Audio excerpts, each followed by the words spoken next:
Porte après porte, en famille, Vas-y, Kaylee, tu peux sonner. ces militants tentent de convaincre les indécis, notamment de voter de façon anticipée, comme c'est possible ici. Vous avez déjà voté, monsieur? En mars 2021, la Géorgie a voté une loi qui complique l'accès au vote.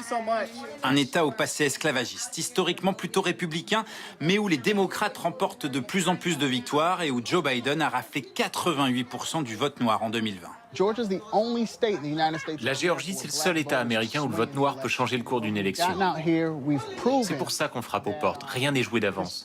On a beau être visé par cette loi, on peut peser sur ce scrutin.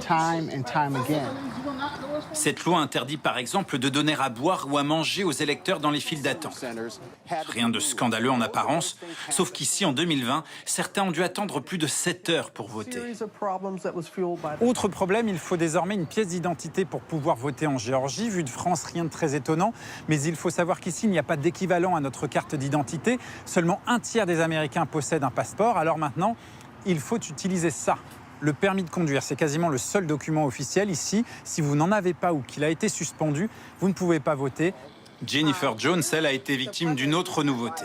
Désormais, sans justification, n'importe quel habitant de Géorgie peut contester, mettre en doute votre aptitude à voter. J'ai cru que j'étais revenue au temps de la ségrégation, ou pire, quand les Noirs ne pouvaient pas voter. Et je suis convaincue que c'est parce que je viens d'un quartier noir et que je suis une femme démocrate. Cette loi a été signée par le gouverneur républicain de Géorgie en campagne pour sa réélection.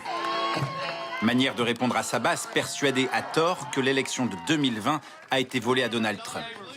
Dans la foule, de nombreux militants doutent du système électoral. C'est pour ça que Pamela Reardon s'est engagée comme scrutatrice. Elle a suivi une formation spécifique avec le Parti républicain. Les démocrates essaient de faire croire que c'est difficile de voter ici. Mais ces histoires de vote annulés, c'est archi-faux.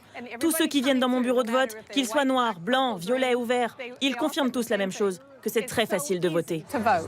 En Arizona, des partisans de Donald Trump, souvent armés, ont installé des postes d'observation devant les urnes de vote anticipées et intimident parfois les votants. Une pratique qu'un juge vient de déclarer illégale.